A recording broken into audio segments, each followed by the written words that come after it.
What's going on, boys? I wanted to briefly discuss with you guys a few mistakes that I see when people are tracking.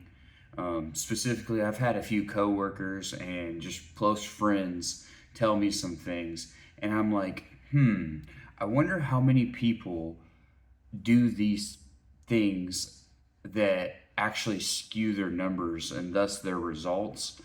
And I wonder, what the common consensus is. So I just kind of wanted to make this video just to clear some things up and to help you guys where if you're wrong, you're rightly wrong. And what I mean by that is like, you don't want to be wrong and then oops, you gain 3 pounds a week. No, you want to be wrong and then oops, maybe you're losing a little too much weight and therefore you can eat more.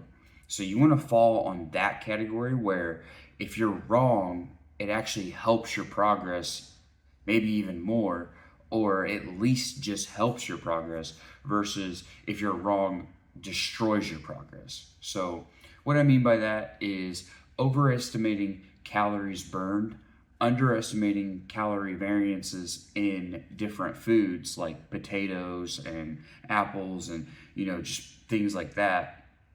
And I see this with people who typically like use like AI and calorie calculators. This is like a common theme with those people. So the first thing let's talk about is overestimating calories.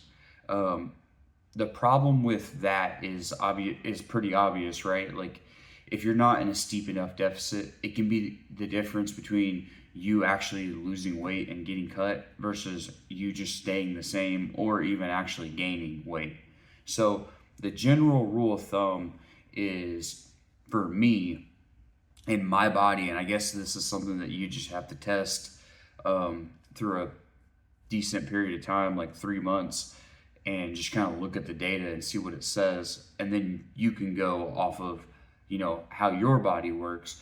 But general rule of thumb for me, and I feel comfortable saying this for everybody, this is going to be one of those things where if I'm wrong, you're still going to be right. You're still going to be losing weight. Everything's going to be kosher.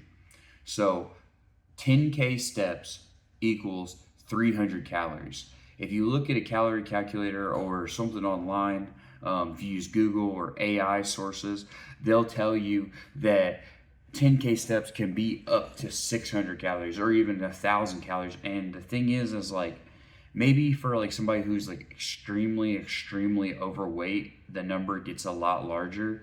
But for somebody who, and then also it's force production dependent. So how fast you're taking those steps matters. If it takes you 20 hours to walk 10K steps, like if you're moving at a snail's pace versus if you take those 10K steps in 45 minutes, that's going to be a huge difference in the amount of calories burned. 10K steps is not 10K steps, regardless of what many people would say and tell you. The general rule of thumb, and I mean, that's just kind of common sense, right? 10K steps for 500-pound person and 10K steps for a 50-pound person, they're not the same in terms of calories burned. So just to hammer in that point. General rule of thumb for the calorie variances and stuff is you're going to want to avoid AI because it'll pull from some random mom in Wisconsin's blog post, right? And use that as a reference tool for how many calories are in a Yukon Gold potato boiled with the skin on. And that's the type of shit that you have to do with the AI. You have to give it that detailed, precise information because if you don't, it will severely skew the numbers. So the general rule of thumb for estimating caloric values is the USDA. That is the gold standard for kilocalorie tracking in terms of just whole foods. So if you're going to use AI, my last point that I would make is if you're going to use AI or some sort of calorie tracking app, the more detailed, excuse me, sorry, I feel like I'm about ready to sneeze. The more detailed that you can get, the better, and the less margin of error there's going to be. Because that's what we want when it comes to tracking. We want there to be a less margin of error. We don't want this giant margin of error that's going to knock you out of your deficit, right? So the closer you can get, the more you can trust the process, the more confident you can become during your cut. Obviously, the scale and the mirror is going to be the ultimate judge, but these things will help you so that you can make less mistakes along the way. I've actually I've made huge mistakes when it comes to the AI, because I love using AI for a lot of different things. And the problem with, like I said, with the AI is it only goes off of you. So if you aren't detailed, you can't ask it how many calories is in 900 grams of Yukon Gold potatoes. How many calories is in 500 grams of Yukon Gold potatoes. You have to say things like, how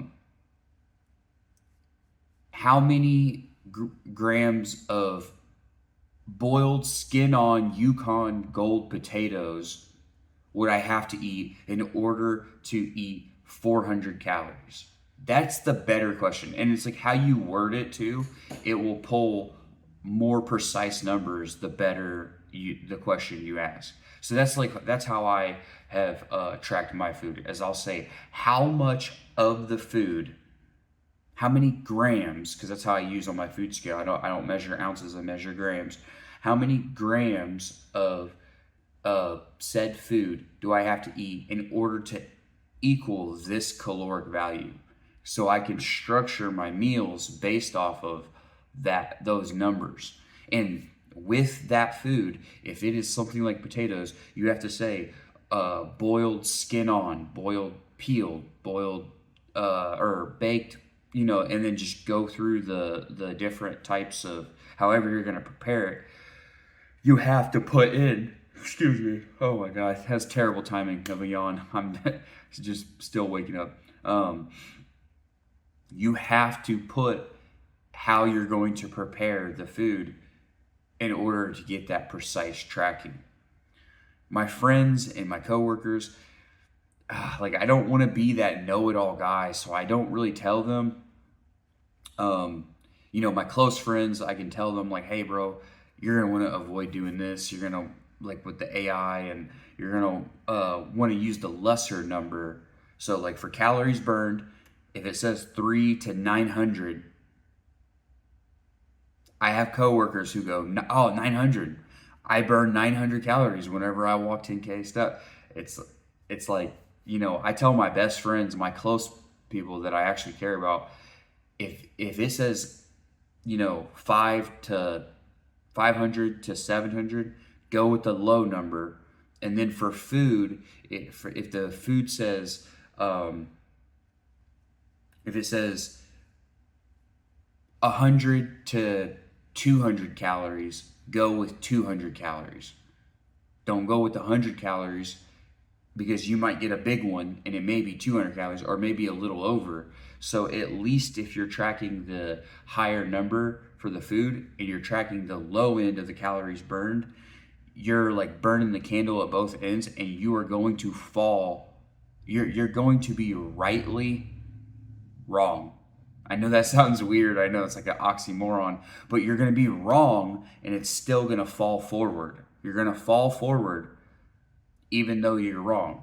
And that's where you want to be, because the last thing you want is to be like one of my coworkers where he like literally overestimates the calories burned, underestimates the calorie variance, and then, he could be in a surplus or he could be maintaining and during, what's supposed to be a cut. So, just wanted to give you guys that nugget, give you guys that piece of information, and hopefully this helps you track and get you a little bit more precise. And appreciate you guys watching, and until next time, boys, peace.